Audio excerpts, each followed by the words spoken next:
Good day, everyone. For this session, we will be discussing about double mass analysis.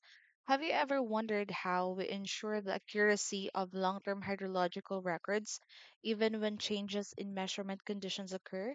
In water resources engineering, data consistency is crucial for making informed decisions about water supply, flood control, and infrastructure planning. However, factors like changes in observation methods, shifts in station locations, or even environmental alterations can cause inconsistencies in recorded data. This is where double mass analysis comes into play. DMA is a powerful technique used to check and correct inconsistencies in hydrological data. By comparing cumulative values from correlated datasets, one being the suspect dataset and other a reference, it helps identify breaks or trends that indicate inconsistencies. So before diving into the double mass analysis, let me share to you about mass curve. So in hydrology, there is what we call the mass curve, and this is the type of data um, that is produced from a recording rain gauge. Um, if you can remember weighing bucket rain gauge and bucket rain gauge, so those type of rain gauges present their data in the form of mass curve. Mass curve is a plot of the accumulated precipitation against time, plotted in chronological order. Records of flow type and weighing bucket type gauges are of this form. So if you can remember, nato a rotating drum that is connected with clockwork, no? So naka-move to siya with respect to time.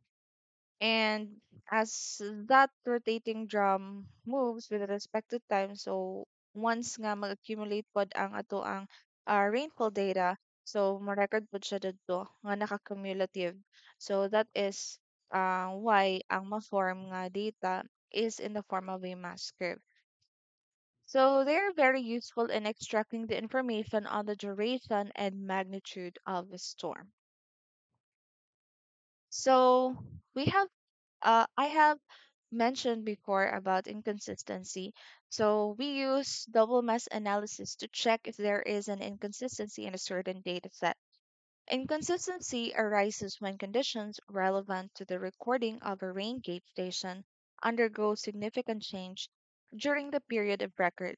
So, some of the common causes are shifting of a rain gauge station to a new location, the neighborhood of the station undergoing a marked change, change in the ecosystem due to calamities, and occurrence of observational error from a certain date. So, we have a technique used for that. It's called double mass curve or double mass analysis. So the principle of double mass analysis is when each recorded data comes from the same parent population, they are or they should be consistent. So therefore, if there is a break in the trend of the data, then we need to correct, no, the error. So if there is a break, then therefore there is an error. So we have to correct that. So in order to correct that inconsistency, we need to check first if there is indeed consistent inconsistency. So we use double mass analysis for that. So I take this for example. So natay graph dere. So sa x-axis nadara ang ato ang cumulative nga total sa stations kung asa wala nato gina-check ang consistency. So for example, if if we are dealing with four stations A, B, C, and D. Then, if ang ato ang gina-check nga consistency is ang A, so ang ato ang x-axis will be the cumulative total of B, C, and D. And then dere sa ato ang y-axis will be the cumulative total of the precipitation data from A. Okay? So sa y-axis is katong station kung asa we're looking into the inconsistency ng possibility, and then the x-axis will be the cumulative total of the rest of the stations other than the one we're looking in. All right. So we also use this formula to correct the data if ever na tayo makita ng inconsistency. So this is the formula that we use. So P sub C x is equal to P sub x multiplied by M sub C over M sub A, where P sub Cx is equal to the corrected precipitation at any time period t sub 1 at station x. P sub x is the original recorded precipitation at time period t sub 1 at station x. M sub c is the corrected slope of the double mass curve, and M sub a is the original slope of the double mass curve. So MC over M sub a is sometimes called the correction ratio. So we multiply the precipitation to this correction ratio so that we can get the corrected precipitation data. Okay, so here we have a sample problem. Given the following data, test the consistency of the annual rainfall data of Station D and correct the record if there is any discrepancy. Also, calculate the mean annual precipitation at Station D, considering the adjustment na if deemed necessary nga mag-adjust ta if there is indeed an inconsistency. Okay, so we are looking into the consistency of Station D. Alright? So, sa ato ang double mass curve, so therefore, ang nasa atong x-axis will be the cumulative total of uh, A, B, and C. And then, ang nasa atong y-axis will be the cumulative total of D. Okay? Sana siya.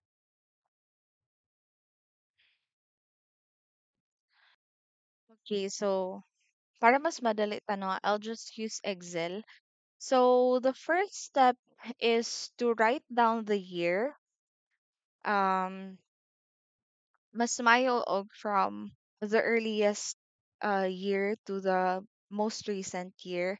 Now, although na yung mga references that use that do it the other way, so maguna ang pinaka-recent down to the oldest. But personal preference, sa ko alang na I prefer una ang oldest and then padulong din ka sa uh, ang pinakalas katong most recent. Okay, so that is the first step. So you arrange the year and then imo lang ding i-list down ang precipitation data for the different stations involved. So sa ato ang given, we had four stations all in all, and then we have 8 years here. So 2015 to 2022, and then we have stations A, B, C, and D. Okay? So atong gibuhat is ato lang gi list down. And then after that, the very first thing that we need to consider is what will be the values on our x-axis and what will be the values on our y-axis. So for x-axis, if you can remember, kinahanglan ang nasa x-axis makita is the cumulative total of the stations other than the station that we are looking into the inconsistency. So in this case, since we are looking into the consistency of station B, then therefore we will get the cumulative total for stations A, B, and C. So before ta makakuha sa cumulative, then we need to get first the total, no, the sum of A, B, and C for each of the years concerned. So here we have, if you can see no, natay total of ABC, then na column. So this is just a preparation for the calculation of the x values, no, or x-axis values. So you'll just need to sum up all of the values or precipitation data from stations A, B, and C at a particular year. So, dere, We just summed up 22, 26, and 23, so that's 71. 21, 26, and 25, so that's 72. 27, 31, and 28, so that's 86. 25 plus 29 plus 29, I'm on the fourth row. That's 83, and so on. Balik-balik ra na siya class hantod sa pinaka-last nga year. So once you get that, you can now have the data that you can use to get the values on the x-axis. So what you need to do is you just need to calculate for the cumulative total. So how do you get that? So you will just use the current value of at the current row. So ang value sa current row plus the value from the preceding or from the previous row. So in this case, that will be 71 plus 0. So that will be 71. 71 plus 72, that is 143. 143 plus 86, so that's 229. 229 plus 83, that's 312. And balik-balik na siya class, no? So to check if you got the right um calculation, no? So you can check for the sum of all of these values. If the last value on your cumulative total column is equivalent to the sum total, no, of the um dataset kung asa ka nagkuha og cumulative total, then that means you got the correct calculation. So we already have the values for our x-axis. Then we now can solve for the y-axis. All right. So for this, we'll just use the values from D. So katong station kung asa ta concerned with the consistency. So let me hide this so that dili ta malibog. Okay. So same ra gyapon nga process sa pagkuha sa cumulative total just like our x-axis. So that is 28 plus 0, that's 28. 28 plus 33, that's 61. 61 plus 38, 99.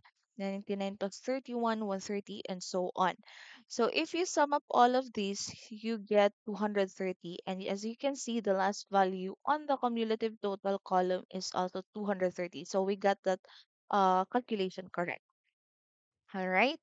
So after getting the values on the x-axis and the y-axis, then you can now graph or you can now produce the graph out of your values, no? So, kabalo naman mo sa pag-plot, so di na naka na siya itulo. So, if you will plot this on the Cartesian or on a plane, so you will get a figure that looks or a line that looks like this. And as you can see, there is an obvious break on the year 2017. Okay, so na-break dan ha.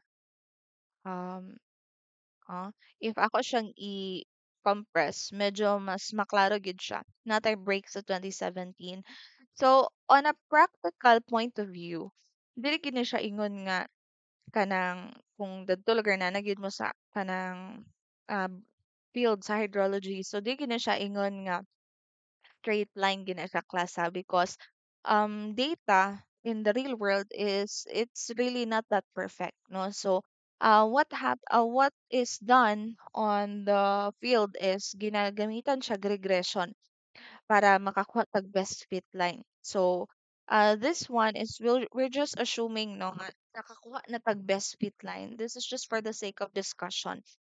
So anyway, sa inyong mga quizzes pohon, it's either um, I will tell kung asa dapit ang break, ako siyang i-point out, or if not, I will make it obvious kung asa ang break. Okay? So, so obviously, we have a break of 2017.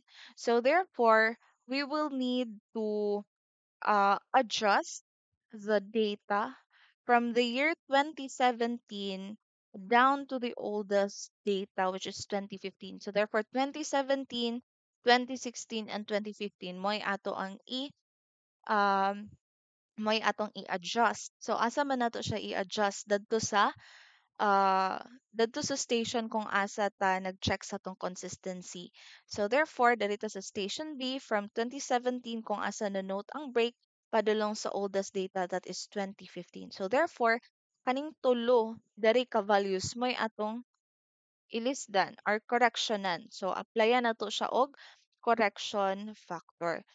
So the next step will be to calculate for the correction factor, right? So the correction factor is equivalent to m sub c over m sub a. So let me recall the formula for that. So m sub c here, as defined, is the corrected slope of the double mass curve. And m sub a is the original slope of the double mass curve. Or to put it simply, m sub c is the slope for starting gikan sa break padulong sa most recent data. And then your m sub a, your original slope. So that is from the break padulong sa imong oldest data. So this is m sub a, this is m sub c. So the question is unsa na to siya pag-calculate no sa the slope. So simple ra kayo no. So the same ra pod sa to ang way sa pagkuha slope before sa ato ang um geometry. So that's just rise over run, or y sub 2 minus y sub 1 over x sub 2 minus x sub 1. So, okay. Okay, so take for example, in this figure, no? So, here you can see, medyo exaggerate lang nako ang break. So, for us to, what we're trying to look for here is the slope. So, para makuha natin na siya, so for m sub c, so we'll be getting the slope for this, no? So, katong new na to, na line. So, slope is equivalent to rise over run. So, basically, um, kani siya. Ay, sorry. Kani siya. Kani dire, gikan kang 2022, and then kaning dire kang 2017. So, this one. So, pila ni siya. So, that is your rise. And then, your run will be this one. Okay, so say this is x sub 1 and then y sub 1. For the slope of m sub a, so that will be this. So you'll just get the rise, which will be this one. Difference, so y values aning duha. Say this is y sub 2, and then this is x sub 2. Ang run between 2015 and 2017 on x. Okay, so ana na siya.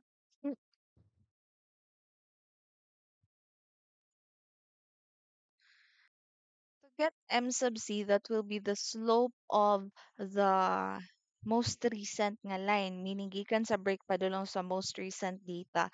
So we're dealing with 2017 and then 2022. So kani siya 2017 to 2022. So meaning kaning range. So y2 minus y1 over x2 minus x1, no? Or y sub 2 minus y sub 1 over x sub 2 minus x sub 1.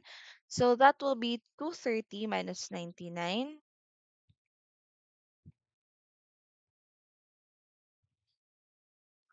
230 minus 99 over 573 minus 573 minus 2017, 229. All right, so that is 0.3808. So that's correct. And then the slope of this one, so from 2015 to 2017, so that's y sub 2 minus y sub 1 over x sub 2 minus x sub 1. So that is, our y sub 2 in this case is 99, and then y sub 1 is 28 over 229 minus 2015, so that's 71. Okay, so that's 0.4494. All right.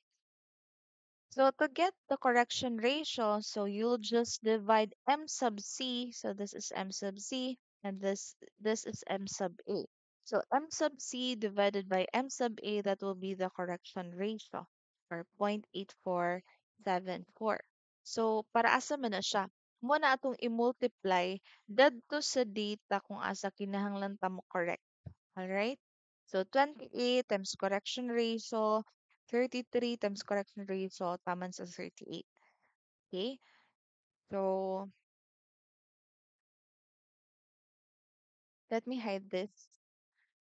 So, okay, so para ma-adjust nato ni na values, so we'll just multiply these with the correction ratio.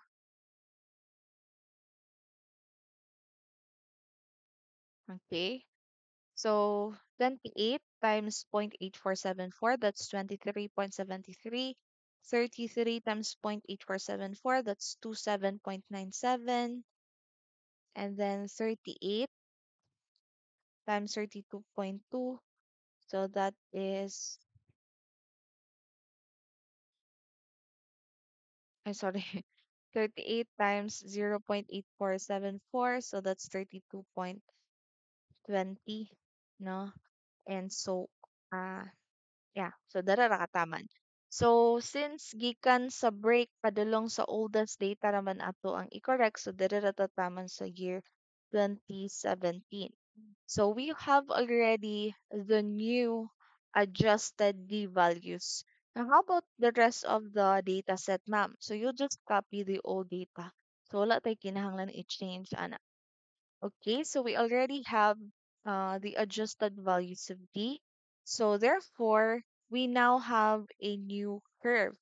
So ang atong y-axis na ay na-change, but with our x-axis, walay na-change. Kaya wala man tayo gihilapdan sa A, B, and C. So therefore, ato rin siyang i-retain.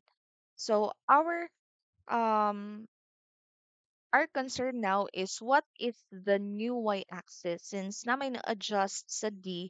So therefore, napoy na-adjust surely sa atong y, no? Since that is the basis of our y-axis, ang cumulative total. So therefore, we will recalculate for the new y-axis. So same ra gihapon kaganiha, no? But we will just be using these new values here. So 23.73 plus 0, that's 23.73. 23.73 plus 27.97, that's 51.69. 51.69 plus 32.2, that's 83.9. 83.9 plus 31, that's 114.9, and so on. Balik-balik ra siya. So let me check the total for this. That's 214.9. The last value on our cumulative total is 214.9 also, so therefore we got the correct calculation. Now we have already our new y-axis. The old x-axis is retained, so therefore this will be the basis for our new graph. All right. So if you plot this one, so the graph will look like this. As you can see, na-plancha na ang break, no?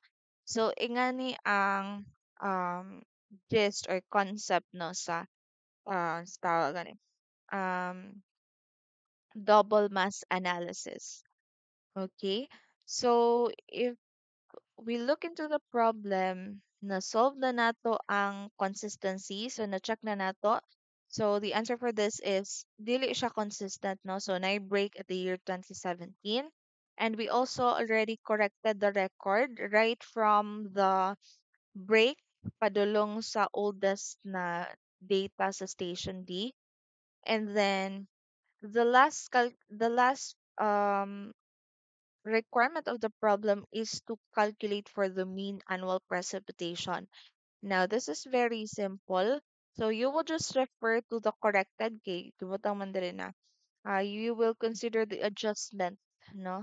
So for this, we will be considering the adjusted B nga values. So kani siya. So you'll just get the average of that. So 23.73 plus 27.97 plus 32.2 plus 31 plus 24 plus 28 plus 22 plus 26 divided by 8. So we got 26.8625. 26.86. All right. So therefore, that is our E bar. So let me just write that. So of course sa quiz you have to show your solution. So let me just write the answer here. So therefore P bar is equivalent to 26.86. And since wala hiingon nga units sa problem, then you just put units. So if naka-state na rin the precipitation data values are in centimeter or in inches, then you write down the units, no? Aside from the magnitude of our um, data. Okay, so that is the final answer. So that is all double mass analysis. Now let's move on to return period. Return period is the average length of time between precipitation events that have the same duration and volume or amount. So, say for example, if you're saying as the return period for Sendong is 10 years, then therefore we can expect the same volume, the same duration of that particular rainfall event every 10 years time. So meaning every 10 years mo balik to siya, same nga kakusog, same nga duration. In short, same intensity. All right. So here, we'll just use a very simple formula for probability. Actually, daghan is silang approach. Daghan um, formulas for probability na depende kung kinsay imong reference. But I chose the simplest na probability formula para dili na mo um, mag-struggle pag-memorize. So, isa na sa mga pinaka-simple nga formula for probability. So, P is equal to M over big N plus 1, where P is the probability, M is the number of order, and big N is the number of years of record available, and return period is just the inverse of the probability. All right, so here we have a sample problem. The record of annual rainfall at Station A covering a period of 22 years is given below. We are to estimate the annual rainfall with return period of 10 years. And what would be the probability of an annual rainfall of magnitude equal to 100 centimeters occurring at Station A? First thing that you need to do is to arrange the annual rainfall from the biggest magnitude or from the largest value up to the least value. So, imo siyang i-arrange, no? Gikan sa pinakadako nga value padulong sa pinakagamay nga value. And then, imo din siyang butangan og order. So, order number. So, 1, 2, 3, hantod sa kung asa taman ang available na data.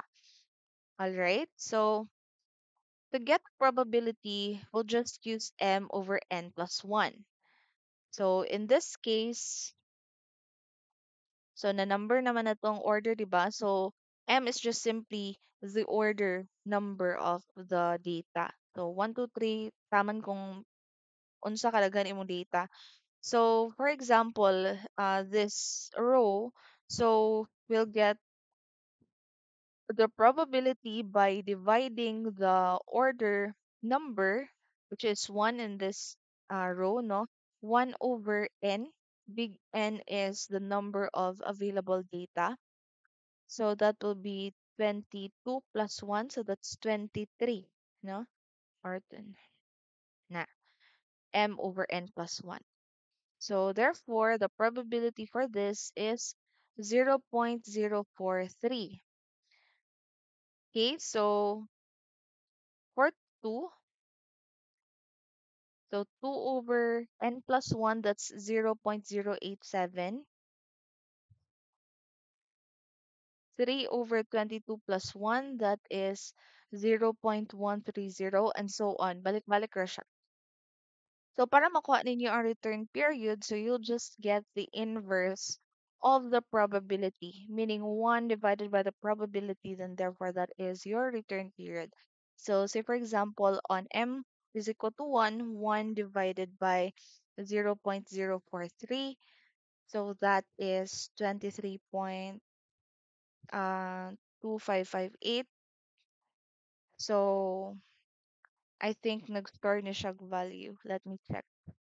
1 divided by 22 plus 1. So that's, yeah, nag-store siya value. So 1 divided by 23. So para ma-store nimo siya, pwede naman mo gamitan ani na value sa ang function sa mga calculator. So shift or recall or kani siya nga button, and then this one, and then the alpha kung asa nimo i-store. So 1 divided by a, so that's 23. Or pwede na pod ang answer, no? So for example, sa second row, 2 divided by 22 plus 1. So that's 2 over 23. 1 divided by 2 over 23. So that's 23 over 2. No? Or pwede na 1 divided by answer. So if you press this one, so you'll get the decimal na form. So that's 11.5. So balik-balik ra gyud siya, class. So 3 over 23. So that is the probability. So para makuha nimo ang return period, so 1 divided by that number. So inverse lang niya. So 23 over 3, which is equivalent roughly to 7.667, and so on. So balik-balik ra siya. So para makuha nimo ang requirements sa problem, no? So the first one is to estimate the annual rainfall with the return period of 10 years. So I'll just denote the annual rainfall as R since naman tay probability for P. So usually ato ang denotation sa precipitation is P man, but in this case we have probability denoted as P, so we'll use R for rainfall. So we're looking for the annual rainfall at 10 years na return period, but if you look at the table, you cannot find exactly 10.0, no? So what we will do is we will use interpolation. So you look for the values kung asa most likely mo fall in between sa 10 sa ato ang return period na column. So um let me organize this one. So we'll just use 11.5 and 7.667. So we expect 10 to fall in between these values sa atong table. So 11.5, and then 10, and then 7.667. So we are looking for the corresponding R for this particular return period. And then list down the corresponding annual rainfall for 11.5 and 7.667.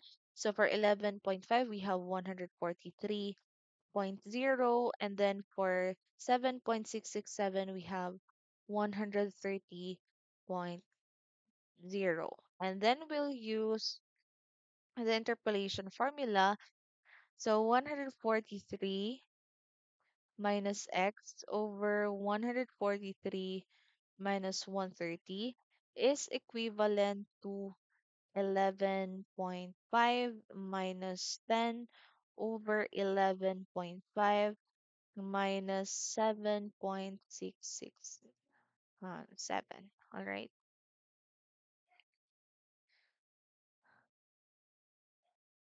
So 143 minus x over 143 minus 130 is equivalent to 11.5 minus 10 over 11.5 minus 7.67. Okay, so input a value that is most likely. So, um, most likely maoy answer, no? So, do not input zero when you do fifth solve. So, what your calculator does is it scans all of the values um, nga mo satisfy sa imong gi-input nga equation. So, kung medyo layo ang imuhang gi-assume nga value, especially og dako nga degree. So, like for example, x squared or x cubed. So, dugay digay ka mahuman. So, you input the value that you feel is or you think is closest, no, to the answer. So, for this, I'll assume it's around say 135 siguro or 136. Okay. So, it returns 137.913. So, therefore, the R the R of 10 is equivalent to 137.913, and that is in centimeter. Okay, so that is for requirement A. The second requirement of the problem is to solve for the probability of the annual rainfall magnitude of 100 cm. So R is equal to 100 cm. So same ra gid gihapon nga process class, no? So look for um the annual rainfall kung asa mo fall in between si 100. So in this case, that will be 96 and 102, right? So 102 and then 96 and then mo na siya atong ginapangitaan og probability. So kani missing. And then we'll just put the corresponding probability values for these annual rainfall values. So for 102, ang equivalent na probability is 0.391. And then for 96, the equivalent probability is 0.435. So same process ra gihapon, plus. So 0.391 minus x over 0.391 minus 0.435 is equivalent to 102 minus 100 over 102 minus 96. So you get a value of x here, which will be equivalent to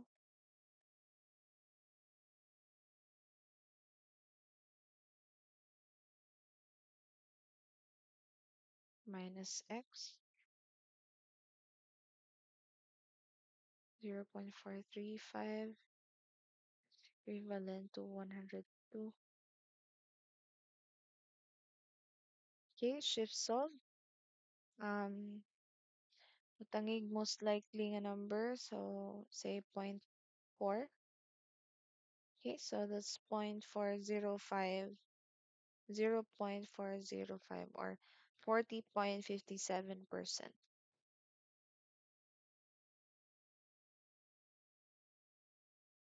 So therefore, the P of 100 is equivalent to 40.57%. All right. So that is the expected probability for an annual rainfall value of 100. 40.57% or 0.4057. Okay, so that concludes our topic for precipitation. Thank you so much for listening.